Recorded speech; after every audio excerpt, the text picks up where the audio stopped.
Shalom, selamat malam Opa Oma, Bapak Ibu PKLU GPIB dimanapun berada.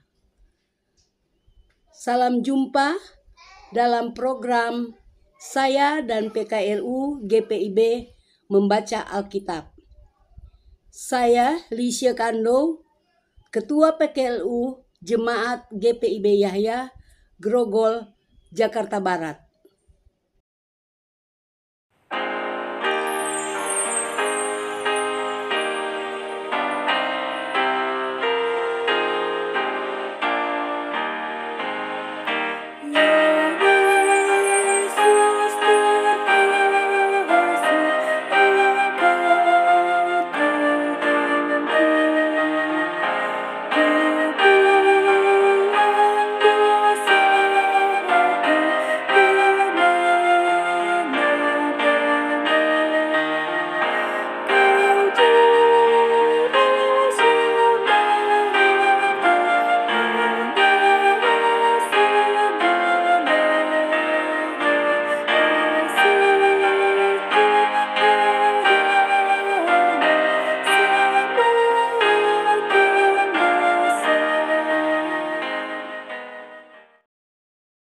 Opa Oma yang terkasih, sebelum kita membaca firman Tuhan dan perenungannya, mari kita satu di dalam doa. Kita berdoa. Allah Bapa yang Maha Kuasa, Allah yang kami sembah di dalam Yesus Kristus Tuhan dan Juru Selamat kami. Puji syukur dan hormat kami datang menghadiri hadirat Tuhan atas kasih sayang penyertaan Tuhan, sehingga pada kesempatan ini kami dimampukan, dianugerahkan untuk boleh membaca merenungkan firman-Mu. Urapi kami dengan kuasa Roh Kudus-Mu ya Bapa, sehingga kami dapat mengerti maksud daripada kehendak-Mu. Diamkan segala kuasa selain kuasa-Mu. Di dalam Kristus Yesus firman yang hidup, kami berdoa dan mengucap syukur. Amin. Pembacaan Alkitab pada malam hari ini terambil dari Lukas pasal 7 ayat 40 sampai 41 yang menyatakan, lalu Yesus berkata kepadanya, Simon, ada yang hendak kukatakan kepadamu. Sahut Simon, katakanlah guru. Ada dua orang yang berhutang kepada seorang pelepas uang. Yang seorang berhutang 500 dinar, yang lain 50. Karena mereka tidak sanggup membayar, maka ia menghapuskan hutang kedua orang itu. Siapakah di antara mereka yang akan terlebih mengasihi dia? Jawab Simon, aku kira dia yang paling banyak dihapuskan hutangnya. Kata Yesus kepadanya, betul pendapatmu itu. Demikianlah firman Tuhan. Tema firman Tuhan pada malam hari ini, mengasihi karena dikasihi. Siapakah di antara mereka yang akan lebih mengasihi dia? Dalam ayat 42b. Where there is love, there is life. Kebenaran kutipan populer ini terletak pada 3 alasan. Pertama, karena manusia tidak hanya membutuhkan makanan bagi tubuhnya, melainkan juga kasih bagi jiwanya. Itulah sebabnya keyakinan bahwa diri kita dikasihi merupakan booster bagi kebahagiaan. Kedua, karena kasih membangkitkan harapan bahwa kehidupan ini layak diperjuangkan, dijalani, dan dikembangkan. Ketiga, karena kasih menyediakan kesempatan bagi setiap orang untuk merasa spesial, berharga, aman, dan bahagia. Perasaan-perasaan demikianlah yang memotivasi seseorang untuk membalas kasih yang diberikan kepadanya. Oma opa yang terkasih, prinsip inilah yang disampaikan Yesus sebagai respon kepada Simon yang mencelanya di dalam hati. Melalui perumpamaan tentang dua orang yang berhutang, Tuhan Yesus menegaskan bahwa setiap orang adalah pendosa yang membutuhkan kasih Allah, yakni pengampunannya. Meski demikian, setiap orang memberikan respons yang berbeda terhadap kasih Allah. Mereka yang sedikit berbuat dosa, sedikit pula menerima pengampunan. Sedangkan mereka yang banyak berbuat dosa, banyak pula menerima pengampunan.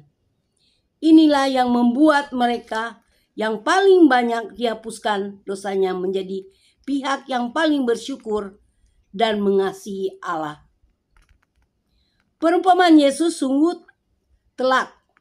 Simon si tukang kritik yang munafik kini dihadapkan pada kebenaran. Perumpamaan Yesus laksana cermin yang memperlihatkan kenajisan dan kesesakan. Hatinya ternyata ia tidaklah sesuci yang dikiranya. Sungguh, Simon adalah figur yang mengajak kita untuk berkaca. Sudahkah kita mengakui dosa, menyesali, dan menerima pengampunan Allah? Jika belum, waspadalah. Mengapa?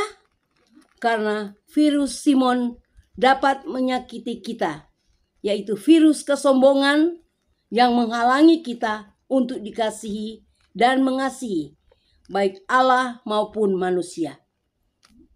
Benarkah ungkapan mistikus yang mengatakan, hati yang tidak tahu mencintai adalah hati yang tidak pernah disentuh oleh Sang Cinta. Demikianlah firman Tuhan yang diambil dari SBU pada malam hari ini.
Oma opa yang terkasih, sebelum kita mengakhiri pertemuan kita pada malam hari ini, mari kita berdoa.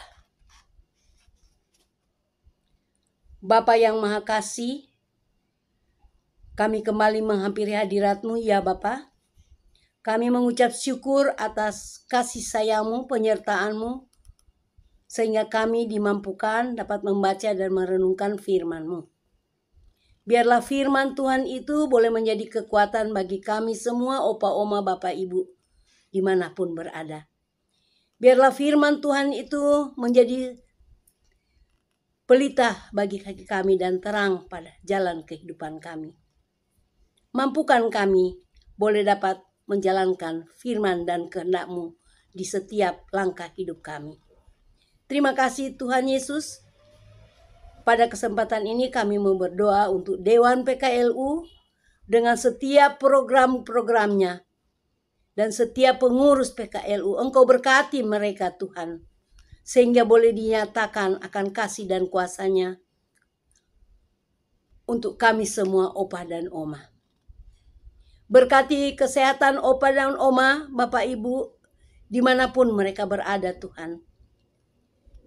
Tuhan berikan kekuatan, iman, percaya mereka untuk selalu di hari tua ada kebahagiaan tersendiri yang berasal dari Tuhan. Yang sakit Tuhan sembuhkan, Tuhan jamah, Tuhan berkati setiap pengobatan atau perawatannya. Engkaulah dokter atas segala dokter, tabib atas segala tabib. Mereka yang bimbang dan ragu, Tuhan kuatkan iman mereka. Oma opa dimanapun mereka berada, Tuhan berkati kehidupan oma opa bersama anak-anak dan cucu-cucu mereka. Terima kasih Tuhan Yesus. Kami mau serahkan seluruh kehidupan kami semua opa oma bapak ibu hanya ke dalam tangan pengasihan-Mu. Ampuni dosa dan salah kami ya Bapa. Hanya di dalam nama Tuhan Yesus. Mohon Engkau sempurnakan doa ini yang kami naikkan dalam Yesus Kristus Tuhan dan Juru Selamat kami. Amin. Terima kasih Opa Oma. Tuhan memberkati kita semua.